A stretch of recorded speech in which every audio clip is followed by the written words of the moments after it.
What's good, y'all? Welcome back to my channel. I'm going to be answering your questions. So many of you leave questions below. Sometimes I get to all of them, sometimes I'm not able to. But I really want to start to elaborate on a lot of those things so that you can get more information and be even more informed on your lock journey. I'm going to go ahead and leave timestamps below. So if you need to kind of skip ahead in these videos based on the questions that I have in the description box, go ahead, feel free to do that.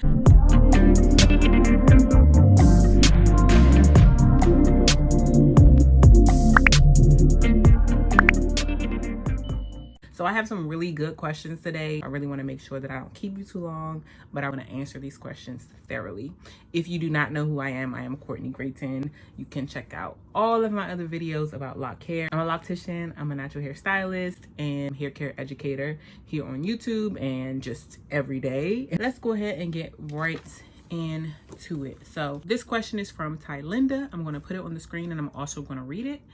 I just got locks today, got home and realized it's way too much product in my hair. I don't want to start over. Can I try to go and rinse it out, or will I be totally undoing what I just got done? This is a really good question, Tylinda, and I think a lot of people, especially if you get your hair done and then come over to my channel and you hear me talking about product buildup and everything, it might cause you to panic. Sometimes when I get a question, I kind of have a lot more follow-up questions. So I would, in this case, want to know what type of product you're talking about. But in general, I believe that it might be okay, you know, if you keep the product in your hair. I will say you don't want to go no more than 4 weeks. If you think that there's way too much product in your hair, I would probably recommend that you go in around like 3 weeks or so to get your first retwist so that you can get a really good wash. Now, I don't think any product, even if it's like beeswax or something like that, which I highly discourage all of you, please do not use beeswax. That's probably the only case where I would tell you go ahead and start over, especially if you are not able to like wash it and get all the product straight out. But other than that, if it's a gel or if it's something that just might be a little heavy, I think it'll be okay if you wait until your first retwist and make sure that you use a clarifying shampoo. And because clarifying shampoos are a little dry, you want to make sure that you put a moisturizing shampoo after that as well as conditioner. All right, this question is from Mildred. She says, hello, I hope you can answer my questions. Please do. I 2-strand twisted my hair. It looks good, but the very back bottom keeps coming loose. Is there anything that I can do to keep them from coming out until it locks? Please help and thank you.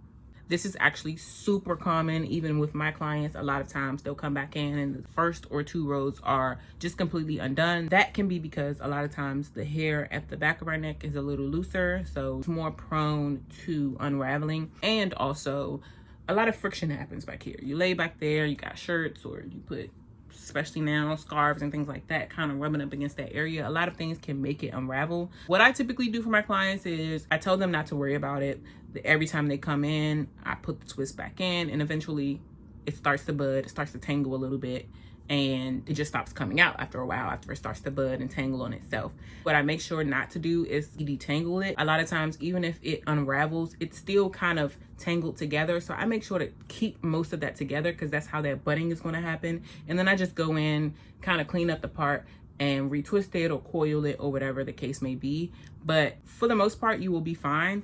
If at any point you find, say for instance, you have a very loose texture and it keeps coming out, one thing that I do recommend is maybe interlocking it at the root 1 time or so, and then you should be good. It shouldn't come out again.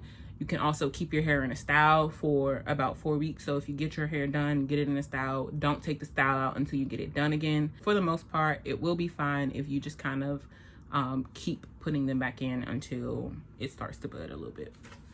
Question is from Aisha. She says, how often should I oil my locks? She actually commented this on the video about oils for locks, so make sure y'all go and check that out. My recommendation is typically every other day on average. Now sometimes you might notice that maybe you didn't oil it enough the day before, so you might want to go ahead and put a little bit more. You will be fine if you go a couple days in between or whatever. I'll explain in that video, but you definitely want to be hydrating first and before you put your oil on, especially if you find that your hair is very dry. Go to that video to get a lot more in depth on the different types of oils and how you can mix them together to make the best possible oil concoction for yourself. I'm in love with the videos you posted and I am glad to have come across them. I just started my lock journey about a month ago, but I already have some dandruff buildup and quite frankly have always struggled with it on my 4C hair. And I've tried so many different approaches, but I'm kind of still stuck and need help on keeping my scalp looking clean throughout this journey. So I do know that dandruff is a very frustrating problem that a lot of people have. A lot of times you all are kind of freaking out in the comments, and it's definitely things that I've seen so many times. So I do want to give a lot of you encouragement to know that you're not alone in this journey. Most of the problems that you're experiencing now, someone else has experienced them before. You just really need to find the right person to answer the questions for you. So don't fret too much, just look for the right guidance. And good thing is I'm here for you. Go ahead and comment your questions down below. But as far as this dandruff and how to keep your scalp clean, you want to get to the root cause of your dandruff. Now, whether that means just starting with some anti-dandruff shampoo. I really love Head and Shoulders. I'll put a picture of it here.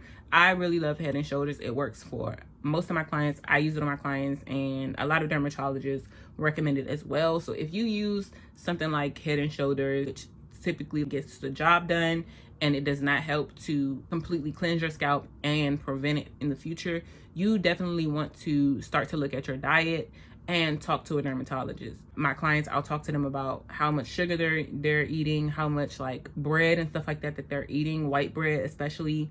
And a lot of times, especially my male clients, I don't know why, that might just be a coincidence, but a lot of my male clients eat a lot of sugar and they experience dandruff.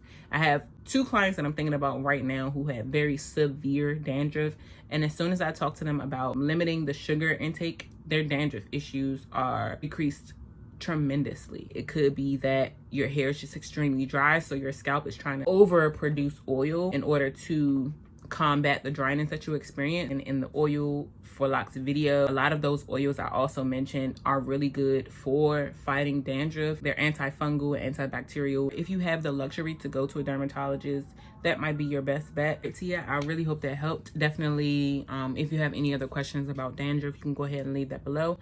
And a lot of these questions, I'm going to go ahead and plan to do longer videos on these things so I can give you a lot more information. Definitely do a little bit more research so that I can give you the most information on these things. Another question that I get so often, I got from Yasmin. She says, I started mine myself and I need some advice. How long does it initially take to lock? I sound like a broken record at this point, but it depends on so many things. And I think in this instance, it really depends on your hair texture. Different hair textures will take longer to lock. Obviously, looser hair textures take a longer time to tangle and kind of bud on itself. Definitely depends on the method that you use, because obviously if you were to do something like instant locks, I mean, they're pretty much locked instantly. However, if you do 2-strand twists or coils, a lot of times those have very similar time frames as far as locks, but they can differ a little bit. So for type 4 hair, typically, especially with the method that I use, when I'm wrapping a lot of the frizz around the lock and stuff like that, a lot of people see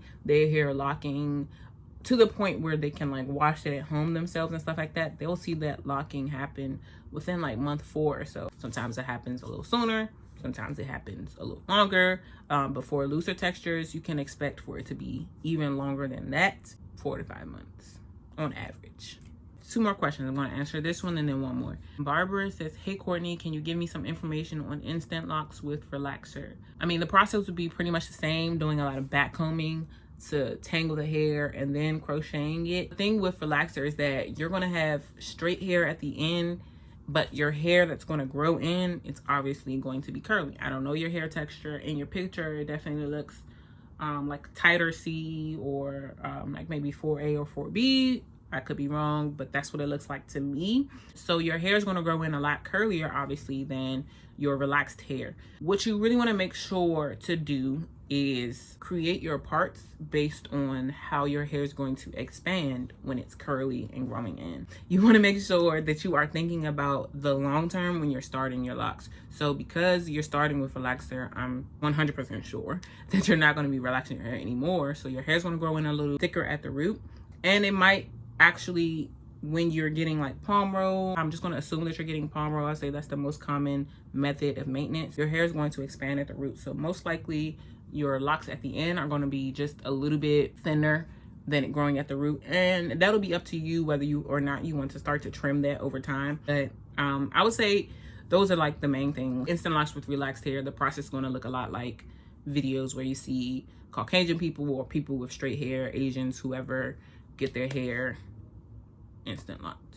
So it's going to look very similar, so you can probably look at a lot of those videos to see how to do it. But yeah, for the very last question, this one is from One Love. He or she says, they say, do you have to make sure that your hair is the same length to start locks?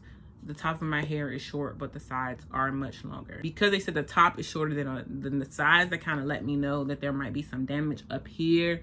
Sometimes if you're growing it out from a tapered cut where the top is longer than the sides, a lot of times your hair from the top will pretty much kind of like fall over it a little bit, but eventually it'll kind of catch up, especially when your hair gets heavy and starts to kind of get weighed down a little bit. It won't really look too weird, because that's actually how I started my locks, from a taper cut. The side and back locks were much shorter than the top, but it didn't look bad at all, and I've started so many locks that way as well. But when your hair at the top is shorter, it's probably going to continue to be that way because the top might be growing slower. It might not be growing at all. So you really want to make sure that you're getting down to the root of that first, so that you're not dealing with a bigger issue down the line if you're putting stress on this area and things like that. So that's the main thing that I would say. It doesn't really matter if your hair is short and longer. If your hair is healthy and growing properly, that won't be an issue.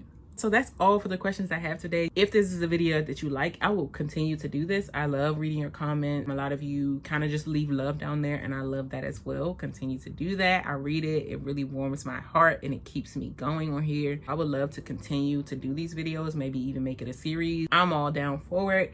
It makes my job easier because you're giving me things to talk about. Like, comment, and subscribe. We almost at 7,000 subscribers, y'all. I am beyond elated. I literally was like maybe 100 subscribers at this time last year, so I'm extremely grateful. Y'all stay safe, love up on your locks, drink some water, and I will see you in my next video. Bye.